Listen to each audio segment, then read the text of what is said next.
नमस्कार, मैं मृदुला श्रीवास्तव सी न्यूज भारत में आपका स्वागत करती हूं। वक्त हो गया है न्यूज बुलेटिन का। इस बुलेटिन में खबरों को शुरू करेंगे बलरामपुर की खबर से, जहां पुलिस ने 24 घंटे के अंदर लूट की घटना का किया पर्दाफाश।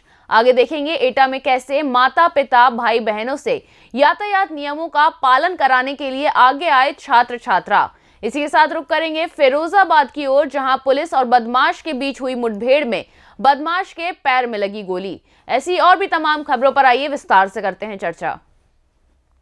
खबर बलरामपुर से है, जहां 24 घंटे में लूट की रकम और अभियुक्तों को गिरफ्तार करने में जनपद पुलिस को कामयाबी हाथ लगी है। तुलसीपुर बलरामपुर में 24 घंटे के अंदर लूट की घटना का पर्दाफाश करते हुए रुपए सहित अभियुक्तों की गिरफ्तारी करने में जनपद पुलिस को सफलता मिली है। एसपी बलरामपुर राजेश सक्सेना ने इस बारे में विस्तार से जानकारी दी।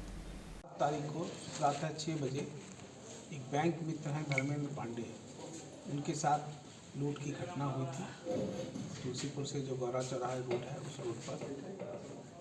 तो हम लोगों ने मौके का मुआयना किया और कई टीमें हमने गठित की और टीमों के प्रयास का फल था कि हम लोग बिल्कुल 24 घंटे के अंदर सही मुलजिमों तक पहुंच गए और घटना में लूटी गई समस्त रकम बरामद किया हमने।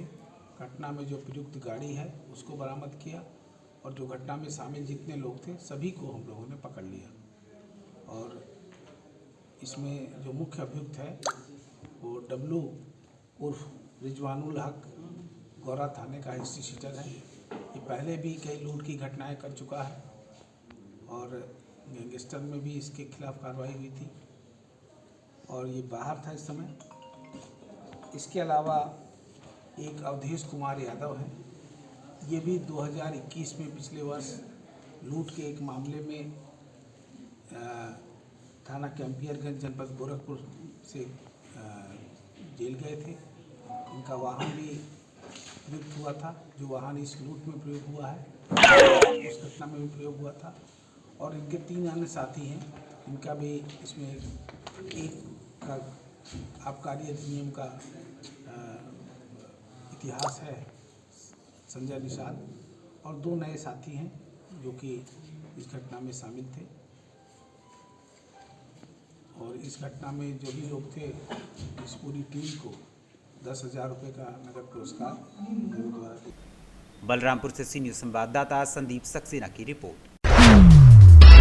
केंद्र एवं प्रदेश सरकार के द्वारा सड़क पर होने वाली दुर्घटनाओं को रोकने के लिए यातायात नियमों का पालन कराने के लिए हर संभव प्रयास किए जा रहे हैं। इसके उपरांत भी कुछ वाहन चालक यातायात नियमों की अनदेखी करते हुए वाहन चला रहे हैं, जिससे सड़क दुर्घटनाओं में इजाफा हो रहा है। इसी विषय पर जानकारी देते हुए बच्चों को जागरूक करने का प्रयास किया गया। स्कूली छात्र छात्राओं को यातायात नियमों का पालन कराने के लिए छात्र छात्राओं को विद्यालय की प्रधानाचार्य अनुराधा वार्षणीय, उप प्रधानाचार्य प्रतीक गुप्ता, अंकुश गुप्ता, ओमवीर सिंह आदि के साथ कोतवाली प्रभारी जगदीश चंद्र ने यातायात नियमों के प्रति जागरूक किया। ये छात्र जागरूकता कार्यक्रम श्रीजी उच्चतर माध्यमिक विद्यालय में संपन्न हुआ। एटा से सी न्यूज संवाददाता लखन यादव की रिपोर्ट। गुरुवार देर शाम फिरोजाबाद पुलिस की बदमाशों से चलेसर रोड स्थित यूपीएसआईडीसी के समीप मुठभेड़ हो गई। पुलिस को गैंग बनाकर डकैती डालकर लूटने वाले बदमाशों के बारे में पता चला था। पुलिस ने उनका पीछा किया तो उन्होंने पुलिस पर फायरिंग शुरू कर दी। गोली चलते ही पुलिसकर्मी सचेत हो गए। पुलिसकर्मियों ने भी आत्मरक्षा में गोली चलाई। बदमाश के पैर में गोली लगने से वो घायल हो गया। पुलिस ने घेराबंदी कर उसे पकड़ लिया। घायल होने के कारण आनंद फानन में उसे उपचार के लिए जिला अस्पताल में भर्ती कराया गया। पुलिस ने उसका नाम सत्येंद्र बताया है। वो एका क्षेत्र का रहने वाला है। वो थाना एका का हिस्ट्री शीटर है, जिस पर 1.5 दर्जन से अधिक मुकदमे दर्ज हैं। पुलिस ने उसके पास से चोरी किए गए ट्रैक्टर को भी बरामद किया है। सर, थाना रामगढ़ क्षेत्र में मुठभेड़ हुई है, किस तरह का अपराधी था और कितने मुकदमे दर्ज थे और क्या क्या बरामद हुआ है? आज अभी थोड़ी देर पहले थाना रामगढ़ क्षेत्र के यूपीएसआईडी के पास में एक बदमाश के साथ में मुठभेड़ हुई, जिसमें वो घायल हुआ। तत्काल उसे उपचार के लिए हॉस्पिटल भिजवा दिया गया है। पूछताछ पर उसने अपना नाम सत्येंद्र छोटू बताया, जो एका थाना क्षेत्र का रहने वाला है, वहाँ का हिस्ट्री सीटर है। इसके विरुद्ध 1.5 दर्जन से अधिक मुकदमे लूट, डकैती, चोरी और मारपीट के पहले से पंजीकृत हैं। वह अंतर जनपदीय अपराधी है। उसने एटा, मैनपुरी तथा फिरोजाबाद में पूर्व में अपराध किया है। उसके पास से नाजायज़ असलाह तथा चोरी किए गया ट्रैक्टर मैसी बरामद किया गया है। ये भी जानकारी प्राप्त हुई है कि यह ट्रैक्टर उसने जलेसर एटा से चोरी किया गया है। इसके गैंग में अन्य कौन कौन और सदस्य हैं, क्या क्या शामिल हैं, क्योंकि इसने अन्य घटनाएं भी किया है। हमारे थाना क्षेत्र पचोकरा में भी उसने घटना की है। उसकी बरामदगी के लिए तथा अन्य जो भी इसके सहयोगी अपराधी हैं उनकी धरपकड़ के लिए टीमें गठित कर दी गई हैं। शीघ्र ही उनको भी पकड़ा जाएगा और उनके पास से भी बरामदगी की जाएगी तथा साक्ष्य के आधार पर कार्रवाई की जाएगी। ये अग्रिम वैधानिक कार्रवाई की जा रही सर है। कौन कौन सी टीम शामिल रही? इसमें एसओजी की टीम शामिल रही है और रामगढ़ पुलिस तथा सर्विलांस टीम शामिल रही है। फिरोजाबाद से कैमरामैन मोहम्मद जाहिर के साथ सी न्यूज़ संवाददाता फरमान बबलू की रिपोर्ट। पूर्वी चंपारण जिले के फेनहारा प्रखंड में तरंग कार्यक्रम के तहत प्रखंड स्तरीय बिहार स्पोर्ट्स मीट 2022 का आयोजन हाजी फरजंद उच्च विद्यालय के प्रांगण में संपन्न कराया गया। कार्यक्रम का शुभारंभ अंचलाधिकारी विजेंद्र कुमार सिंह ने किया। इसमें सभी स्कूल के बच्चों द्वारा भाग लिया गया, जिसमें बहुत सारे खेलों का आयोजन किया गया, जैसे kabaddi, long jump, high jump, दौड़ इत्यादि प्रतियोगिता का आयोजन किया गया, जिसमें बच्चों ने अपनी प्रतिभा दिखाई और उन्हें पुरस्कृत भी किया गया। मोतिहारी से सी न्यूज़ संवाददाता गुलशन कुमार सिंह की रिपोर्ट। वाराणसी के कमिश्नरेट अशोक मुथा जैन के निर्देशानुसार पुलिस उपायुक्त गोमती जोन विक्रांत वीर आदेशानुसार पिंडरा एसीपी डॉक्टर अतुल अंजान त्रिपाठी के नेतृत्व में फूलपुर थाना प्रभारी प्रवीण कुमार सिंह द्वारा यातायात नियमों की शपथ को दिलाया गया। थाना प्रभारी ने शपथ के दौरान कहा कि सड़क पर वाहन चलाते समय सुरक्षा संबंधी सभी बातों का ध्यान रखना चाहिए और हम ध्यान रखेंगे। दोपहिया वाहन चलाते समय हेलमेट का प्रयोग करेंगे, कार चलाते समय सीट बेल्ट का प्रयोग करेंगे, शराब पीकर वाहन नहीं चलाएंगे, वाहन चलाते समय मोबाइल फोन का प्रयोग नहीं करेंगे, एम्बुलेंस और फायर ब्रिगेड की गाड़ी को रास्ता देंगे। इसके साथ ही अन्य भी बातें कही गई। शपथ के दौरान फूलपुर थाना प्रभारी प्रवीण सिंह एवं समस्त एसआई, महिला कांस्टेबल इत्यादि लोग मौजूद रहे। वाराणसी से सी न्यूज़ संवाददाता आशीष मौर्य की रिपोर्ट। खबर बलिया से जो रास्ता विवाद को लेकर माहौल गर्म है। प्रशासन को जल्द से जल्द इस पर संज्ञान लेना होगा। बता दें कि तहसील क्षेत्र सिकंदरपुर के अंतर्गत ग्राम सभा हुसैनपुर में रास्ते के विवाद से गांव का माहौल अभी भी काफी ज्यादा खराब है और भी खराब होने की आशंका जताई जा रही है। विगत कई माह से चल रहे प्रकरण का प्रशासन के द्वारा कोई संज्ञान नहीं लिया जा रहा है, जिससे गांव के लोगों में तनाव की स्थिति बनी हुई है।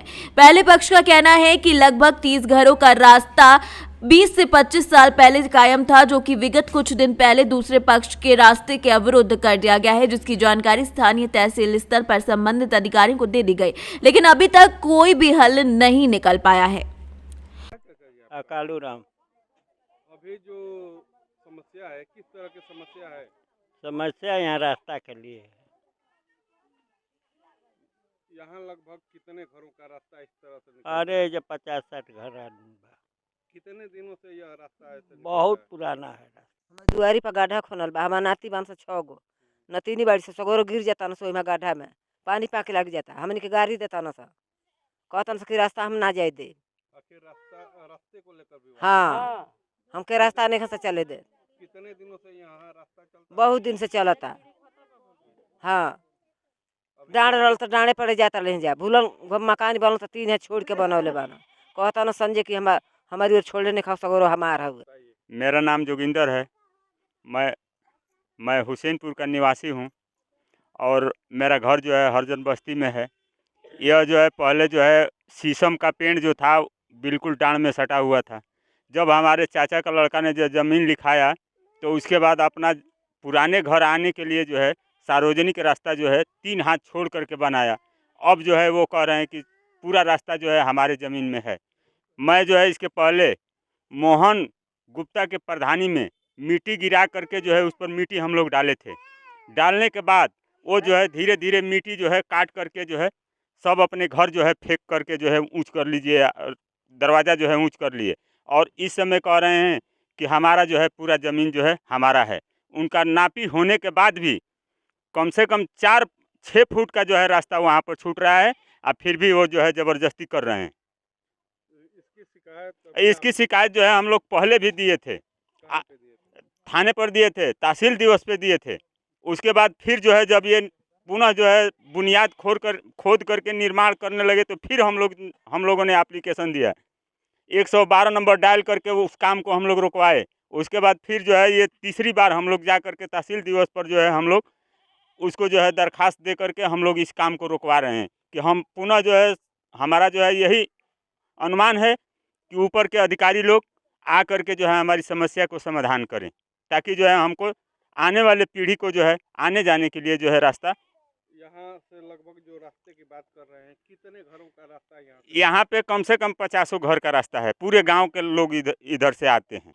रास्ता का समस्या बस साहब हमके दूसर कोनो रास्ता नहीं के ये अब ये लोग का जाने उनका अब भूलन बनौलन तो 2-3 हाथ छोड़ के बनौलन आई अब बाद में कहल कि नहीं हमारे में कितने दिनों से यह रास्ता चलता है? अरे बहुत दिन से चला था, चकबंदी की पहले से। हमारी ज़मीन यहाँ जो है कि बची है, इस पे गांव के लोगों ने गोलबंद बना करके और जो है कि ज़बरदस्ती पणरोहा और नाली जो है कि बहवा रहे हैं और प्रयास कर रहे हैं कि रास्ता कायम हो जाए। रास्ते का सवाल तो लगभग कितने दिनों से यहाँ से रास्ता आता जाता है? रास्ता है नहीं, यहाँ डांड था, यहाँ डांड था, मनावता के लोगों से जो डांड में पकड़ करके आते जाते थे। बलिया से सीनियर संवाददाता लड्डन भाई की रिपोर्ट। समाजवादी पार्टी नेता अधिवक्ता दिव्यांश त्रिपाठी की पत्नी गरिमा त्रिपाठी समाजवादी पार्टी से दावेदारी करते हुए नजर आ रही हैं। मीडिया से बातचीत के दौरान उन्होंने बताया कि नगर का विकास करना मेरी पहली प्राथमिकता है। सरकार द्वारा चलाई जा रही सभी योजनाओं को नगर पालिका परिषद देवरिया में लाने का महत्वपूर्ण कार्य जरूर करेंगे। समाजवादी पार्टी से मैं बहुत लंबे अरसे से जुड़ा हुआ हूँ और समाजवादी पार्टी के विभिन्न पदों पर सांगठनिक रूप से काम करने का हमको अवसर मिला है और जन मुद्दों को लेकर मैं हमेशा सड़कों पर उतरता रहा हूं। इस बार नगर पालिका परिषद का सीट सामान्य हुआ है तो मैंने भी समाजवादी पार्टी से टिकट मांगने का काम कर रहा हूं और अगर समाजवादी पार्टी हमको टिकट देती है तो मैं पेशे से अधिवक्ता हैं। अपने अधिवक्ता बंधुओं के ताकत पर और देवरिया जनता की महान भगवान रूपी तुल्य जनता के आशीर्वाद से मैं निश्चित रूप से ये समाजवादी पार्टी को ये सीट जिताकर समाजवादी पार्टी के खाते में डालूंगा। क्या शुभ नाम है आपका? मेरा नाम दिव्यांश त्रिपाठी एडवोकेट है। समाजवादी पार्टी से मुझे टिकट मिलता है तो मैं जीत के और पूरे देवरिया का सर्वांगीण विकास करूंगी और जो भी समस्याएं हैं, बिजली, पानी, सड़क, नाली, जो भी समस्याएं हैं, जनता की जो भी समस्याएं हैं, मैं उन सबको दूर करने का प्रयास करूंगी। सरकार द्वारा महिला सशक्तिकरण और महिलाओं के उत्थान के लिए भी कार्य किया जा रहा है। आप भी एक महिला हैं। जी जी। अगर आपको जनता का आशीर्वाद मिलता है तो महिलाओं के हित में क्या करेंगे आप? महिलाओं के हित में जो उनके लिए उचित रहेगा वो मैं करूंगी। क्या शुभ नाम है आपका? मेरा नाम गरिमा त्रिपाठी। देवरिया से सीनियर संवाददाता ज्ञानेंद्र नाथ मिश्र की रिपोर्ट। सदर कोतवाली क्षेत्र स्थित मंडी के समिति बाहर परिवहन अधिकारी रामबाबू दोहरे ने ट्रैक्टर ट्रॉली में रेडियम लगाकर ट्रैक्टर चालकों को जागरूक किया। दरअसल आपको बता दें कि सर्दी के मौसम में कोहरे की वजह से सामने वाले वाहन नहीं दिखाई पड़ते हैं। इसकी वजह से हादसे बढ़ने लगते हैं।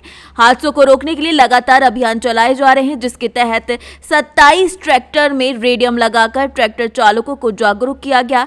परिवहन अधिकारी ने बताया कि सर्द मौसम में कृषि कार्य करने वाले ट्रैक्टर ट्रॉली रोड पर चलते हैं, सामने से आने वाला वाहन नहीं दिखाई पड़ता, जिसके लिए ट्रैक्टर ट्रॉली में रेडियम लगाकर ट्रैक्टर चालकों को जागरूक भी किया गया है।